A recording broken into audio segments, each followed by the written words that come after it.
Hello, welcome to 11th Hour Shamans podcast. I'm your hostess, Theresa, and I love that you're here, curious and open, and hopefully, if you've heard the other episodes, just as awed as I am about what scientists have discovered about energy healing. Let's connect with our body and breath for just a moment before soaking in more of this scientific goodness. Inhale deeply through your nose and exhale slowly with a sigh, letting your shoulders soften. Let this be your time to return to your center while expanding your consciousness of what is possible for humans and their healing capacity. We've only touched the surface.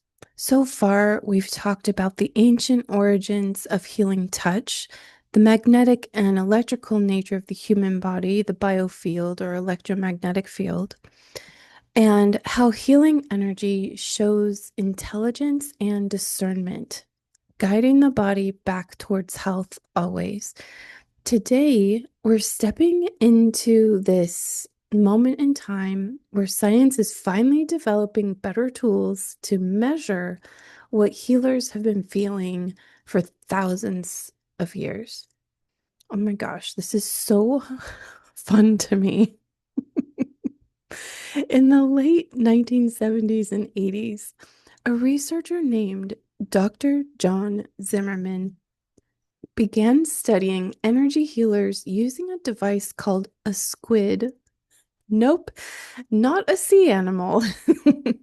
SQUID, SQID, is a superconducting quantum interference device. SQID. This is one of the most sensitive instruments we have for measuring magnetic fields. It's the same tech we use to detect activity deep inside the Earth and out in space.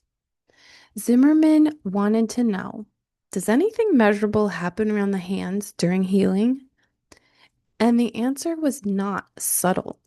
He recorded magnetic pulses coming from healers' hands, not weak, but 100 to 1,000 times stronger than normal human field output.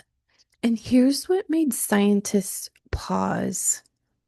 These pulses were not random, they were rhythmic, repeating the same frequency range that the body uses to heal tissue. In other words, the frequency coming from the healer's hands matched the frequency the body uses to repair itself. And these pulses were generated by the healer. I'm sorry, they were not generated by the healer, they were being channeled through the healer.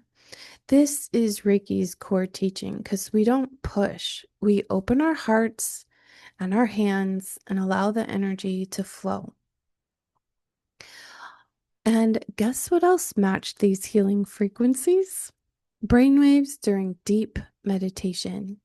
The hands of a healer and the brain of someone in deep prayer or meditation were operating in the same healing rhythm. This is why Reiki feels like peace. This is why people may cry in an emotional release, or soften, deeply relax, or truly exhale for the first time in months. The nervous system remembers safety. And then around the same time, Dr. Dolores Krieger, a nursing professor at New York University, was studying how healing touch affects the human bloodstream. She already knew from Dr. Grad's plant experiments that chlorophyll levels increased with healing energy.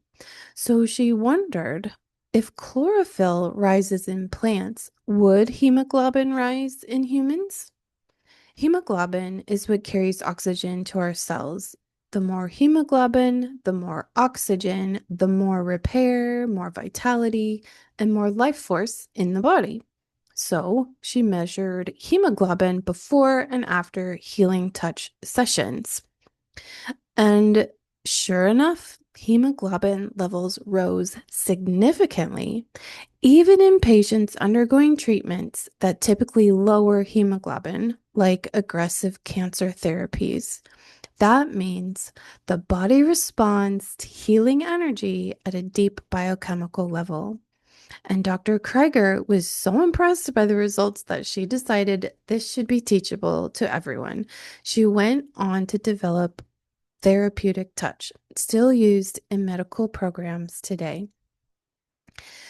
Here's where Reiki differs based on their teachings. This is important, and you're going to want to hear this because therapeutic touch, according to their teachings, draws on your own life force, sometimes called prana or chi, depending on how it's interpreted. So this means practitioners can get drained, like hooking up a full battery to an empty battery, and they kind of even out. One drains while the other fills until they're equal. Well, that's not Reiki. Reiki draws from the unlimited universal life force energy, which means the practitioner is also nourished while offering it. So the practitioner may or may not have a quote unquote full battery, and as they offer Reiki, their battery becomes full and overflowing. And the receiver, the Healy, the receiver of this Reiki energy also gets full. So both quote unquote batteries or energy bodies, we both become full of life force energy. We are never depleted as practitioners of Reiki, um, or I'm not. I guess I shouldn't speak for all humans, but according to the teachings and my personal experience, I'm not ever depleted by Reiki and I'm not ever um, feeling drained. What I do feel is replenished and I feel energized and I feel deep love, deep connection. It feels completely sustainable. It makes me like super excited to see who's next. So, this is why you can offer it for years or decades and still grow stronger in the offering. And what does this mean for real people? When someone receives Reiki, and in my experience, also gives Reiki, their breathing slows down and their heart rate steadies, and the magnetism, the energy, it just starts to fluctuate more profoundly. The brain shifts toward healing states.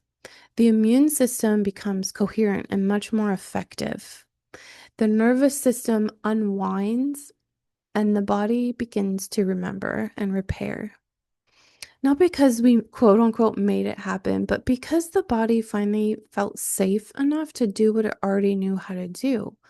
Reiki, as like I said, universal life force energy in translation, but to me, Reiki is unconditional love, and unconditional love creates coherence, safety, and healing.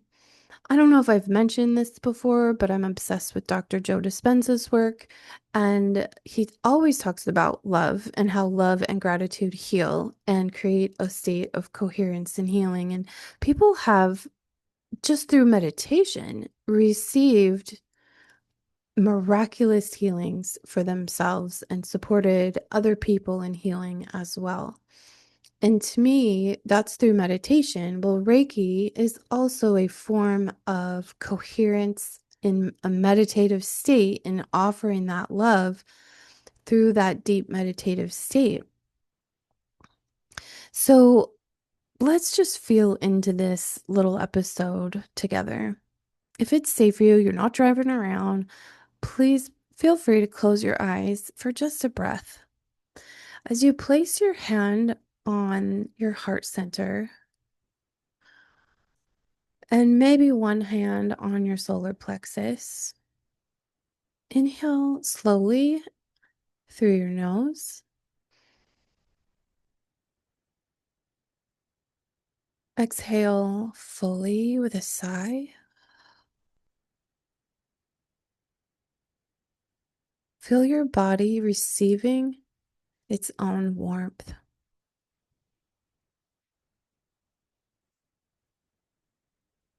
its own attention and awareness. This is where healing begins, not in efforts, but in allowing. I'd love to gift you my Reiki Angel Healing audio. This is a guided journey or meditation to help you connect with your angels, try and feel them around you, connect with them deeply, and calm your nervous system. The freebie will be in the show notes below. And then also, if you'd like to explore how Reiki could help support your healing journey in person or long distance, you can schedule a free consult to work with me. We will be getting into the long distance studies fairly soon. Not quite yet, but coming up soon. And those are, again, mind-blowing studies. The next one we're going to look at is studies show how Reiki supports emotional release and nervous system healing based on typically 12-week consecutive Reiki session studies. So until next time, that is all for today, my friend. Stay open-minded, open-hearted, as grounded as possible, even with all that openness. And may you have a beautiful, blessed day. Bye.